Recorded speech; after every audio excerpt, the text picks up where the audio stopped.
መብዛትን ፕራክቲካሊ ህይወቱ ላይ መስራት የጀመረው እግዚአብሔር ማለት ነው።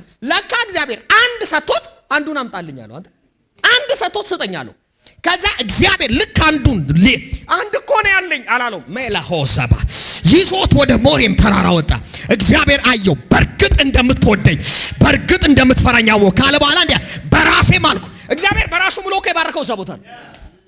በራሴ ማልኩ ከዛሬ ጀምሮ ዘሮች የጠላቶች እንደጅ ይወርሳሉ። አሁን ዝም ብሎ የሚወርሱት እኮ የዛን ቀን የተባረኩት በረከት ነው። ዘሮች የጠላቶች እንደጅ ይወርሳሉ አለ። ማንም አይቋቋም። ይኸው በራሴ ማልኩ አለው እግዚአብሔር። ኢየሱስ ጌታ ነው። አንድ ሰው ለቋሜን ይበላይ ሻባጋባ ራካታላባ ዛሬ የሆነ የብዜት ዓለም ሲከፈት አይታይህም? ትታገል የነበርከው ዝም ብሎ የሚያበዛ የሆነ ዓለም ዛሬ ጧ ብሎ ይከፈታል። ኤኮስ ይኸውላችሁ የትኛውም ይኸውላችሁ በአገልግሎት በሉ የሆነ የብዜት ኪ አለች። አንድ ረም አለ። እሱን ዓለም ስትነካካ አረ ኢየሱስ ጌታ እሱን ዓለም ከተከፈተ በኋላ ይኸው አገር ተሰብስቦ ለምን አይረግምህም? አትቆምም። ይኸው እስራኤልን እግዚአብሔር በቃ በዚህ ኪዳን መሰረት ባረከው። ከዛ በላም ይራገማል፣ በዚህ ይጥፋ ይላሉ፣ ዝም ብሎ ይበዛሉ።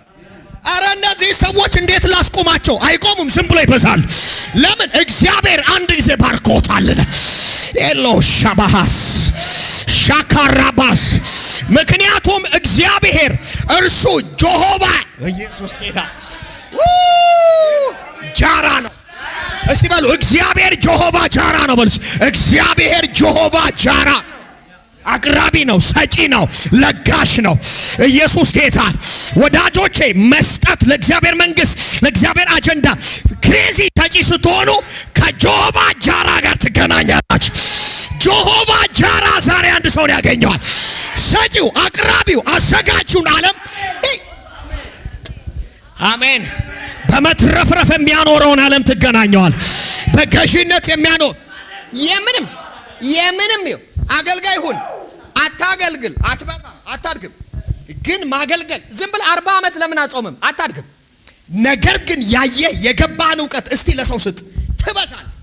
ሰው ማለት ነው ዝም ብሎ ያው በዛ ቁጭ ብሎ የሆነ ሰው ይታጫል። የሚያገለግለው ሰው ዝም ብሎ የሚበዛው ለዛ በቃ መስጠት። ይሄ ፍጥረት ሁሉ እስከ ዓለም ፍጻሜ ምንድን ነው መጽሐፍ ቅዱስ የመዝራትና የማጨድ ሕግ ይቀጥላል ነው የሚለው። ያው ክረምት በጋ ክረምት ለጴንጤ አይደለም የሚወጣው ለሁሉም ክረምት አለ በጋ አለ። መዝራትና ማጨድ ይኸውላችሁ ብሉይ ኪዳን አይልም አዲስ ኪዳን አለ ይቀጥላል። የመዝራትና የማጨድ ሕግ በሉ ይቀጥላል። ስሙኝ በደምብ ስሙኝ። ኢየሱስ ጌታ ንፋስ ይሄ ዛፉ ለአንተ ኦክሲጅን ይሰጣል፣ ካንተ ደግሞ ካርቦን ዳይኦክሳይድ ይወስዳል። ኢየሱስ ጌታ ከብቶች ከመሬት ላይ ሳር ይበላሉ። የከብቶቹ እበት ለመሬቱ ምግብ ነው። ኤቭሪ ነገር በመቀባበል ላይ ተሞላ ነው። እግዚአብሔር እንደዛ ነው። ይኸውላችሁ የሆነ ሰው የሆነ ነገር ከፍጥረት ይወጣል። ከዛ ለሆነ ዓለም ህይወት ነው ለሆነ እንትን በቃ አያይዞታል። ያ የቆመለት እያንዳንዱ ነገር ቀጥ ይላል። መስጠት የእግዚአብሔር መንግስት ትክክለኛ ባህሪ ነው። ምክንያቱም እግዚአብሔር ራሱ ሰጪ ነው። አሜን በሉ። እስኪ ጮክ በሉና እንዲህ በሉ፣ በስጦታ ድኛለሁ በሉ። በስጦታ ደግሞ ምድናለሁ። ይሄንን አብራራ። በስጦታ ኢየሱስ እግዚአብሔር በሰጠው በልጁ አይደል ሄዳን ነው። ከጉስቁልና ምትድነው በመስጠት ነው። ከባዶነት ምትድነው በመስጠት ነው። እስቲ የፍጥረትን ታሪክ እያንዳንዱን መስጠት ከሌለ መቀበል የለም። ኢየሱስ ጌታ ሰው ራሱ አሁን እኔና እናንተ ራሱ በትዳር ውስጥ ራሱ በመቀባበል ነው ልጅ ራሱ የሚመጣው። የሆነ ነገር አለ ከዛ የሚመጣው እያንዳንዱ ነገር በመስጠትና በመቀበል ውስጥ ያለው። መስጠት ያቆምክ ቀን በቃ የሆነ ነገር ውስጥ እስታክ አድርገሃል። ኢየሱስ ጌታ ነው። ደሞዜ ትንሽ ነው እያላችሁ እዛው ክንጭር ብላችሁ ዲንኪ መንፈስ የያዛችሁ ሰዎች ለምን እንደሆነ ታውቃላችሁ? እግዚአብሔርን ከደሞዛችሁ በላይ ስለማታምኑት ነው። ስጡ እስቲ፣ መስጠት ጀምሩ፣ እመኑ። እግዚአብሔርን የእግዚአብሔር መንግስት ነገር አልበላም በሉ። የዛን ጊዜ ከህግ ውጪ የእናንተ ደሞዝ ያድጋል። ከህግ ውጪ 40 ዓመት እዛ መስሪያ ቤት ያለ አንተ ከገባ በወርህ ትጨምራለህ። ይሰራል እግዚአብሔር ያለ ህግ። ዛሬ ምሽት አንድ ትንቢት እነግራችኋለሁ።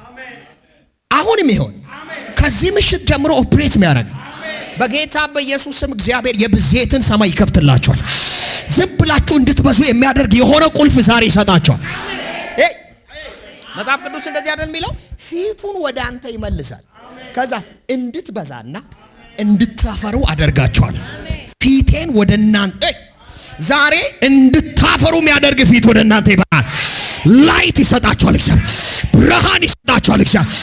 ሻይን እንድታረጉ በምንም እንዳትገደቡ። ሻባካታ ይሄ ሁላችሁ ወዳጆች ያለ መንፈሳዊ ዓለም ኢንካውንተርና እገዛ መብዛት የለም። አትበዙ፣ አትችሉም። ትታገላለህ። ለዚህ ነው ብዙ አቅም ያላቸው ሰዎች የሚዋጡት። ሻማ ኦዛኔ ከባ ረሃው ዞተባ። የመጨረሻ አንድ ነገር ልናገርና ልጨርስ።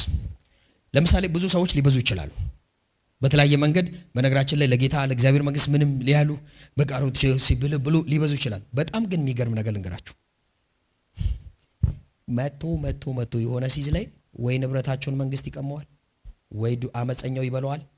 የሚገርመው አንደኛ በንብረታቸው ምክንያት ሰላም የላቸውም።